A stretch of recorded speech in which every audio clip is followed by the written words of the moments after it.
morning, Profit First entrepreneurs and thought leaders. My name is Susanne Mariga, and I'm the Chief Accountant and Chief Profit Advisor here at Mariga CPA. And I'm so excited because today we have a guest speaker with us. And her name is Joyce Layman. Joyce Layman is the founder of Layman Collective. And today we're going to talk about branding and positioning and business development. And I love Joyce because Joyce, she is the author of Your Connecting Advantage, and she specializes in helping her clients position brands online, strategically grow their networks, and master social selling strategies. So I'm so excited because there's never been a better time to do this.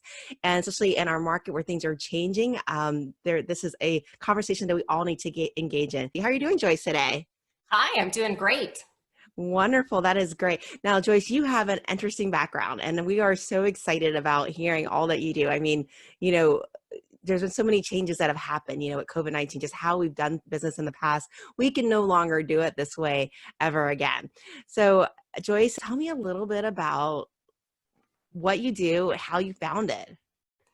So I have an interesting story, and where I'm at now is not anywhere close to where I started. So back in the super short story, 2005, I was in outside sales, was not comfortable. People see me as an extrovert, but I'm actually an ambivert, if you're familiar with that term. No, I'm not. We have to recharge. We can be out around people, but we have to recharge, right? So I'm not introverted, but even though I was in outside sales, I had to go to networking events and I hated it. So I went to hear a woman talk on networking. She made such an impact. I heard her talk on the same subject twice in 2 days. And I ended up going, what Denise said is there's this program you need to go through. It was from the Pacific Institute based in Seattle.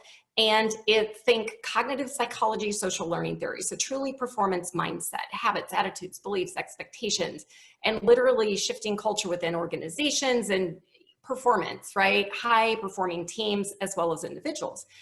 After going through the first 2 days of the 4-day program, I said, I want to go to work for you.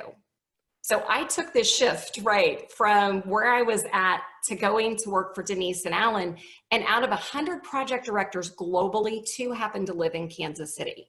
So you think of the odds of even that happening. And I spent till 2008 with Denise and Alan. And in fact, I'm going to be chatting with Denise this afternoon. So in 2008, because it was such a great year to launch a business, that's when I decided to launch my own training business. No brand, no clue, clearly, and I didn't have the right network.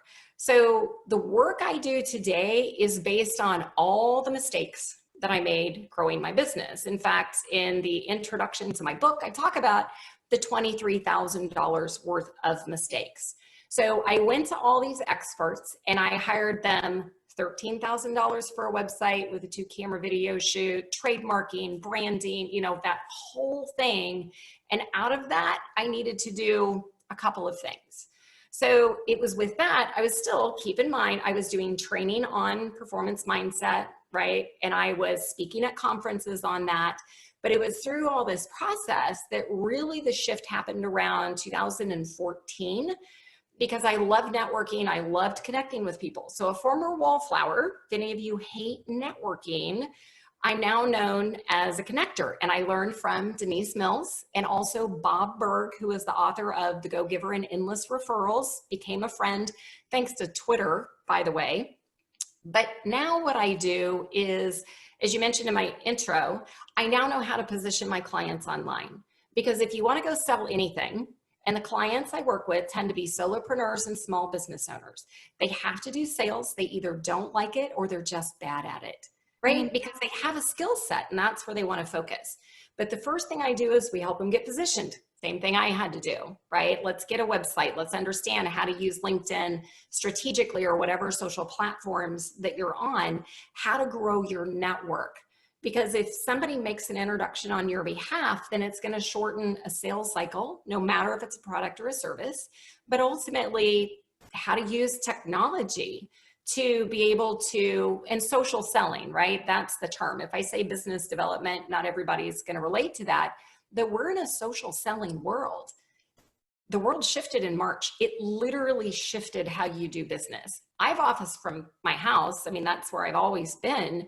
But the companies that have had to pivot and now they're having remote workforces. And if people aren't comfortable with technology, I have a consulting client. They didn't know Zoom, right? Now we're doing everything via Zoom.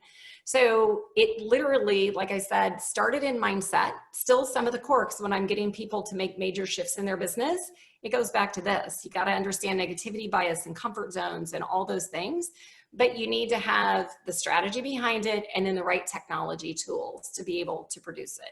And I'm still learning. I don't know about you, but I've probably been on at least 15 different webinars since March, talking about how sales have changed, how marketing's changed, how, it's all just changed.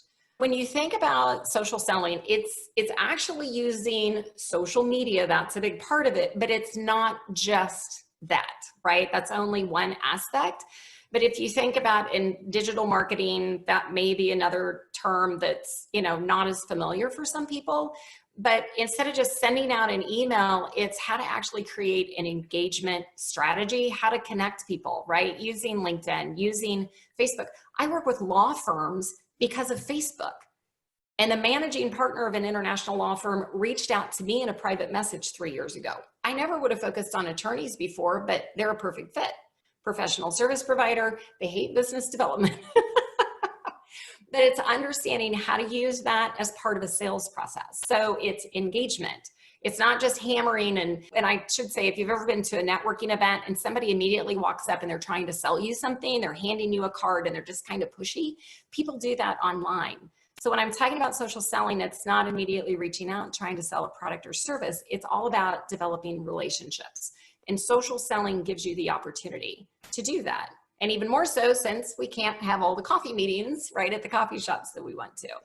What are the current challenges that you're seeing entrepreneurs deal with now that COVID-19 is here? Well, other than the fact it's a huge mental shift. I mean, everybody I've talked to, even my close friends, business associates, there's this huge mental shift. So there's a lot of additional stress and pressure. If you have kids at home and you're having to do that, right, in addition to everything else, based on PPP loans and who's surviving and who's not surviving right now in Kansas City, it's, there's so many things that are up in the air. So part of it, what I was doing with my clients, it kind of went back to the mindset side of where I started and helping people understand negativity bias and comfort zones.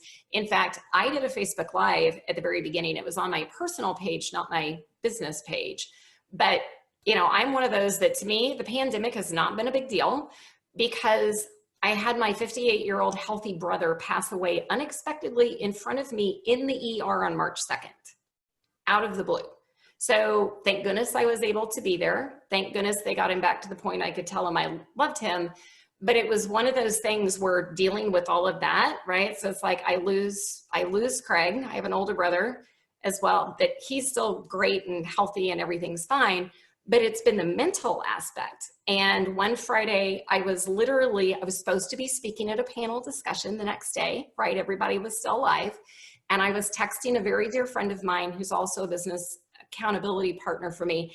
And 1 minute I'm laughing and the next minute I'm catastrophizing everything in my brain, not knowing what's going to happen in my business, the pressure of tomorrow. We still, a memorial service for 500 plus people was being put on hold. It was like, so I went from seriously laughing via text to losing my stuff, just losing it. And I picked up the phone and I called Linda. And I think that's the big thing, is having that circle of influence around you of the people that can talk you down and get you back on track. So that's one thing to think about, is what's happening mentally. Because if you get into the negativity bias, one small thing happens and your brain, it's ingrained for us to focus on the negative. And right now, if you've had to shift your business, clients aren't answering emails, they're not picking up the phone, and you get into this, oh crap mode versus, okay, what else can I do right now? What's the one thing I can do? And that's what Linda said. You're not going to speak at the panel discussion tomorrow. You're going to send an email and you're going to focus on the next 3 things that you can do. So to me, it's figuring out what you can do most effectively right now, especially if people aren't responding. So yeah, that's a huge part of it. No, I love that. I'm sorry about your brother too. That's, a hard thing to go through.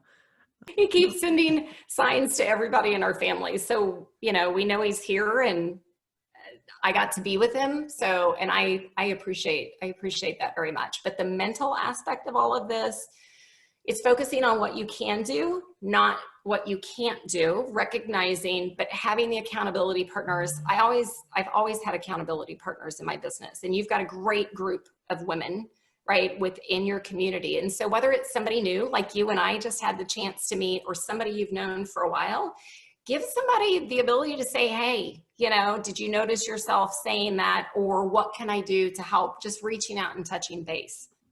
Taking control of what you can, right? Just one step at a time, and looking at what right now you can do that has the biggest impact on your business, really, is what I'm hearing is the best thing that you can do for moving forward. It's the best thing. Everybody works differently. I have my daily planner that I was using. I found out right now what's better for me is a whiteboard, my whiteboard on the wall, right? And I visually put down, and I put my top 3 things. So I know what I'm doing for the week, but then I put down my top 3 things that I have to do that day, right? What client I need to get back to. Is there something to do with technology, right, that needs to be updated? So part of that is you still have to have a strategy, right? You can't wing it. And I think you even have to be more clear on what you're looking to accomplish right now. I work with clients, the very first thing, whether I'm, you know, doing short coaching sessions or consulting, the first thing we do is a brand audit. It's chapter 1, by the way, in my book, but go out and do a Google search on your name, because you want to see what websites pop up first, right? Is it Facebook? Is it LinkedIn? Happens to be the 12th most searched website on the internet, by the way. If you're in business at all, I don't care what you do, you should have a robust LinkedIn profile that tells a story, not looks like a resume. The stats over there is 50% of people have a 50% completed profile, which means you're not going to show up in a keyword search on LinkedIn. So looking at, like I said, step 1, do a Google search. I'm all about giving you some simple tactics. And then making sure, like on Facebook, as an example, I had a mortgage producer, and we looked at her about section on her personal Facebook page. It had her old mortgage company. On your personal page, that you can put links to websites, LinkedIn, Facebook, you know, Facebook, goodness gracious, your Facebook business page if you have one. So it's about putting the links out. Make it super easy for people to reach you. As I said, you never know where your next opportunity, where your next connection is going to come from. So people, if they hear the name of your business, they may go Google the business. But say, for example, that Susanne, you say, oh, you need to meet Gwen, and they go Google Gwen Smith, for example. That might be how they find you. So when I work with clients, you got to get your online brands, no matter where they get their information first. Website, LinkedIn, Facebook. Make sure your about section, what you do is very clear. Your contact information is easily accessible. So super important.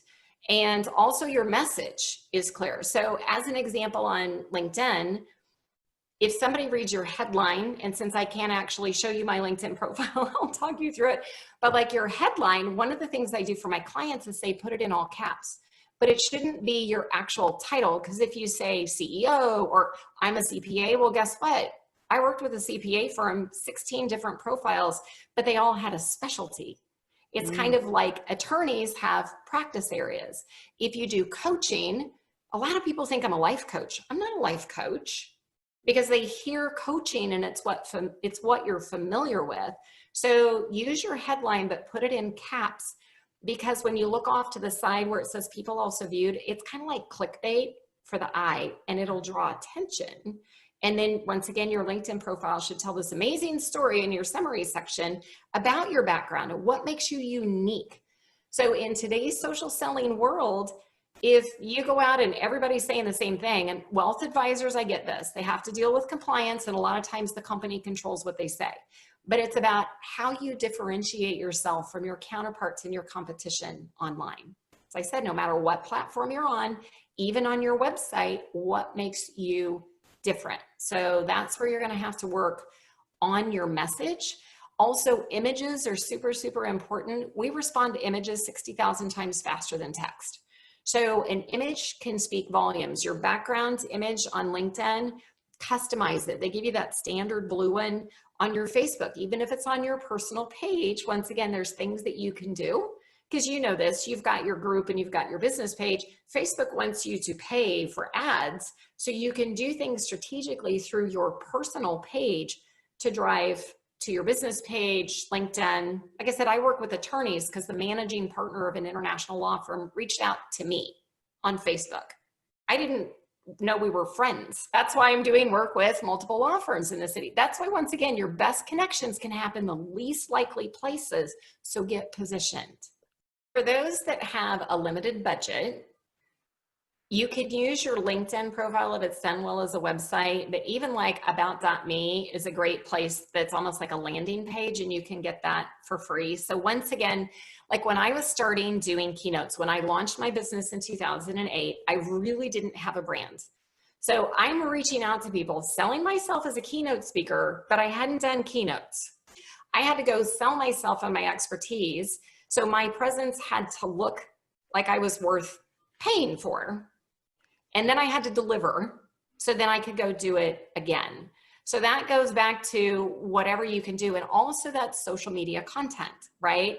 That gets into, it's called a term called social capital. So social capital, it's not just having 5,000 connections on LinkedIn. If you're not active, you don't know any of those people and nobody's engaging on your post, you have no social capital. Platforms have changed. It's not about numbers. They want engagement. They want to see that people are having conversations. So, and also if anybody is, even if you're new or maybe things just transitioned and you're looking for a new job, I've gotten to speak at a couple of different sales summits, and I heard from, so Cerner's a huge company located in Kansas City, but they're, you know, they're all global, but their head of marketing, Melissa Hendricks, she had 200 people on her team. She said if they got a resume in and it did not have, the person did not have a LinkedIn profile, a robust profile, they'd pitch their resume.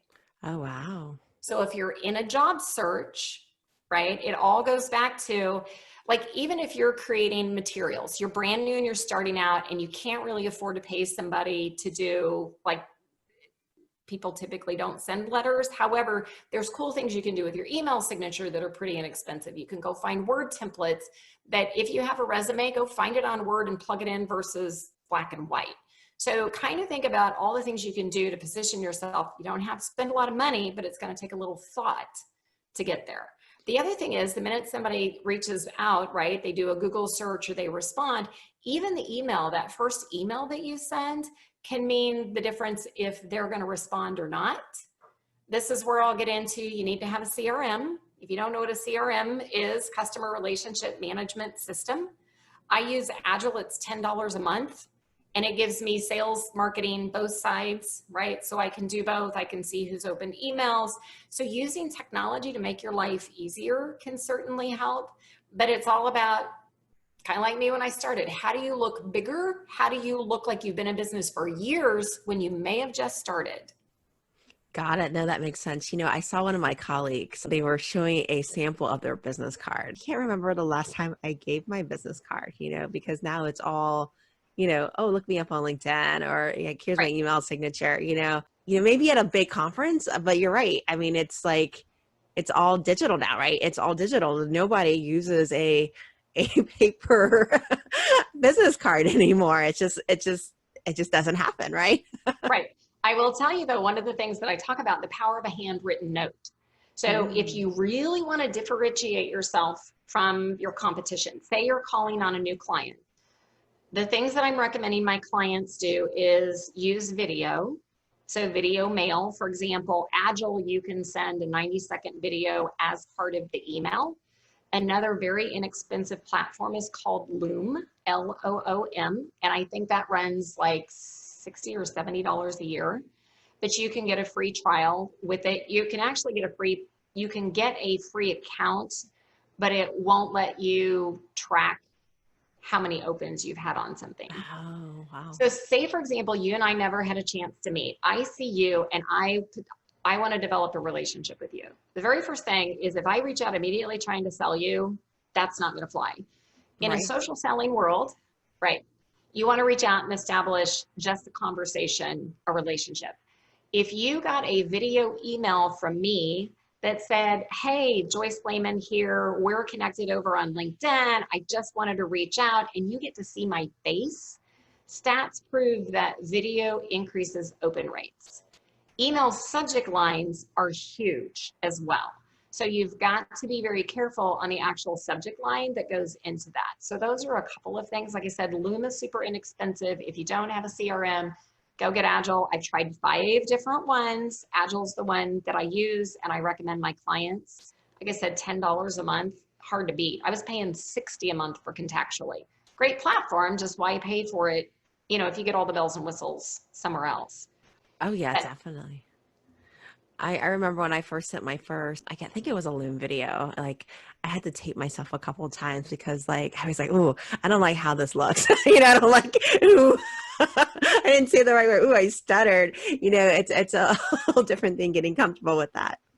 well, and part of it too, like I did at the very beginning, right? I did a video on how to use Loom strategically. I created the video after I'd gone hiking at Ernie Miller Park by my house. I had no makeup on, hair in a messy bun. And at the very beginning, when everything shifted online, when I was out, I was seeing people, and it's about authenticity. So no matter what no matter what with video, because most people don't like to see themselves on video.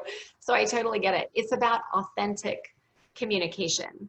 So now you see the shift where people are wearing makeup, right? Going back to having a little bit more of a finished look, but it doesn't have to be polished and perfect.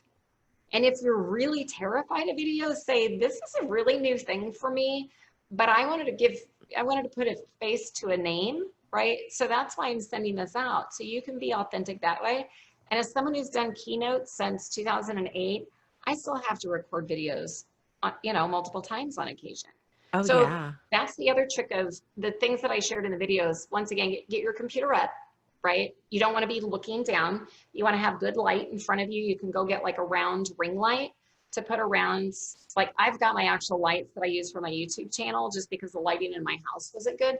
Lighting makes all the difference, but you can go get a little ring light for, I don't know, $10, and you can put it on your camera, on your phone, or you can put it on your computer, but where your computer's positioned, and then have a script, right? Don't make it a 10-minute script, but just have a few points that you want to say and smile.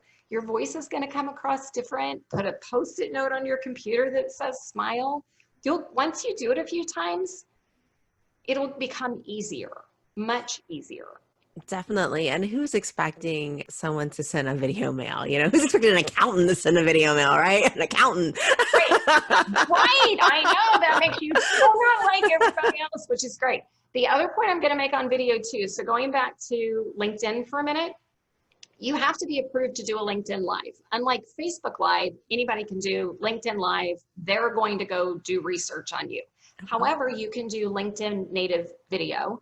And what I mean by that is on the LinkedIn app on your phone, there's a video option.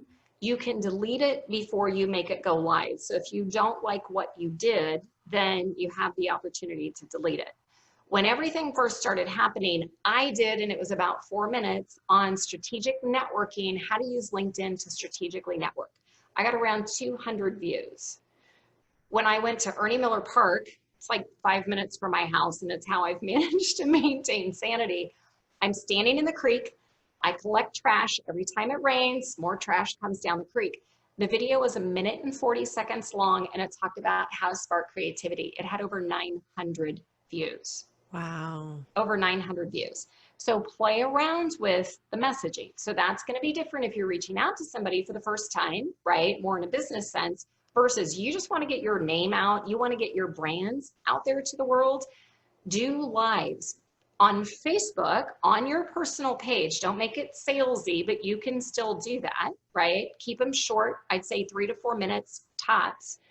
And then use LinkedIn native video because LinkedIn is going to push it to more people. Oh, wow. They want you to use the video feature. Instagram stories is the same way, but you better have your message super short. Oh, yeah. To be able to do that. LinkedIn native video, like I said, you can do more, but then it goes back to somebody's going to see the video and then they're going to go, oh, let me do a Google, let me go on LinkedIn and look at their profile.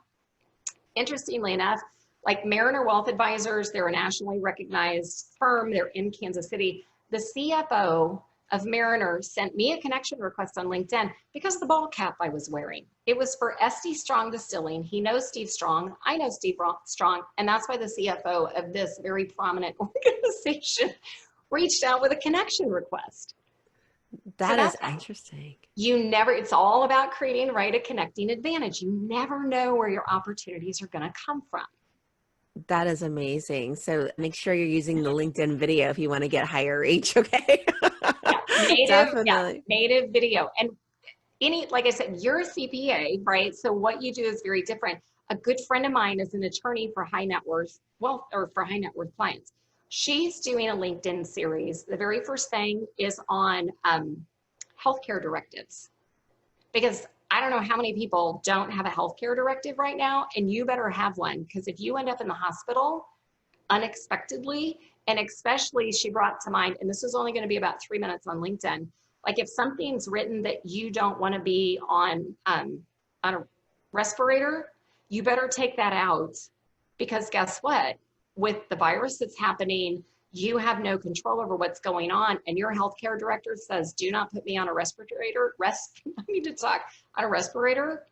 So she started there, because if she dives into trusts and all of that, you're going to lose people. So if you're thinking about doing video, think about like a 3 or 4 part sequence, and make the first one something that pretty much anybody can relate to, right? Anybody can relate to.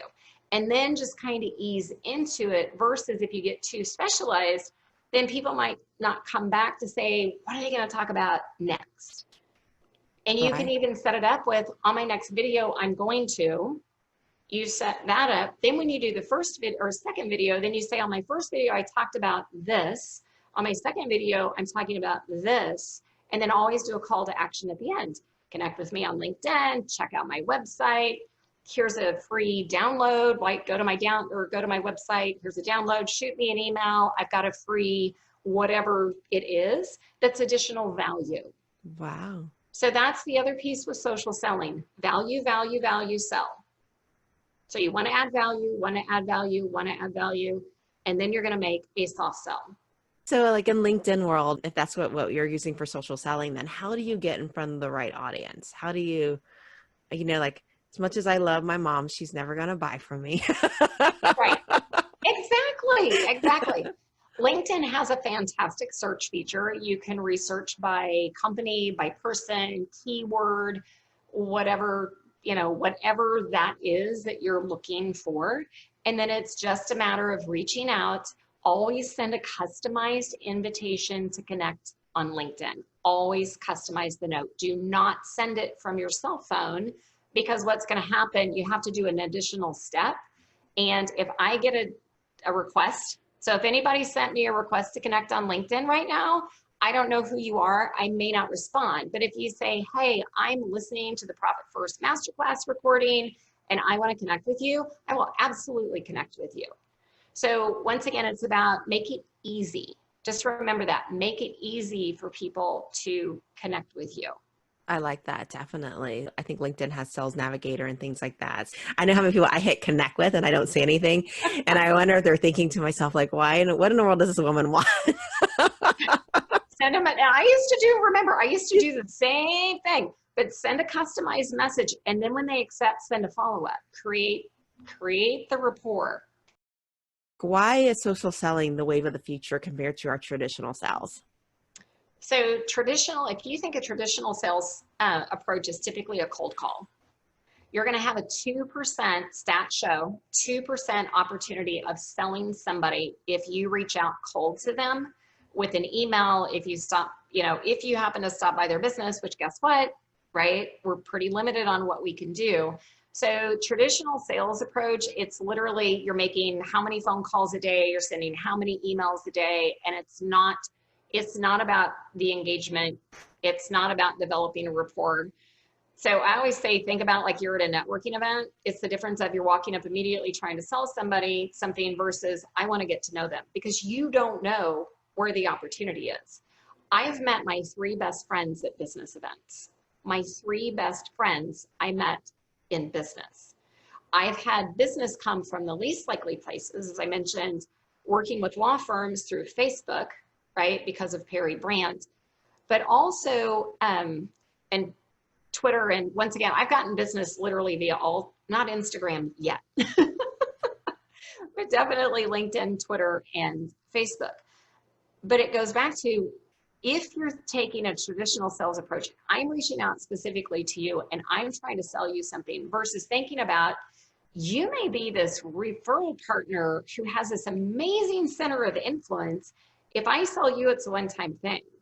But you're working with my ideal client and you can make introductions on my behalf because we've gotten to know each other, shortens your sales cycle upwards of 75%. So you have to have influence over the person making the decision, right? In a good way, that they trust your expertise, that they're going to hire you. I've referred millions of dollars in business to other people. I've gotten nothing out of it. I don't do it because I'm trying to get something. It's specifically, you need to meet this person and this is why. If you want to increase your influence, introduce other people. So typical sales approach, it's more about numbers. How many people am I going to get hold of? Social selling is, I want to reach out and connect. I always say, just be open. You never know what might come out of it, but it's about engagement. If you Google social selling, it's going to be engagement. It's a number of posts. It's commenting on people's posts. It's adding value. So it's a different way of cultivating. It's relationship-based selling. That would be the best way to put it, versus you're just a number. Definitely. I can see that helping. So as we wrap up today, for our entrepreneurs that are out there, what is the one piece of advice that you can leave them with that will literally reshape their businesses? The one piece of advice, it goes back to, your best connections can happen in the least likely places. Just remember that. So it's literally shifting your mindset to the opportunities that are there. The subset of that is, get yourself positioned well. Look at how you can add value back to your network and use technology to your advantage. If you're afraid of it, get over it. I love you, but get over it. I used to be terrified of technology and now I realize how much easier it can make my business. But part of that, we're going back to a mental shift, right? Where I started. So yeah, it's a mental shift. That is good. I love that mental shift. I remember when I did my first interview, I did my intro like 3 times in front of her. I felt so embarrassed. I was like, wait a minute, I'm tripping over my words. It was your first time. Once again, it's your first time. I was, in the interview a little bit ago, it's like, it's all fine. Yeah, exactly. You just got to jump out there and do it, right? You just got to, and get used to, like you said, the technology, right? Because reality is, how we did business 3 months ago will probably never be the way that we do business again. So Yeah. I love that piece of advice.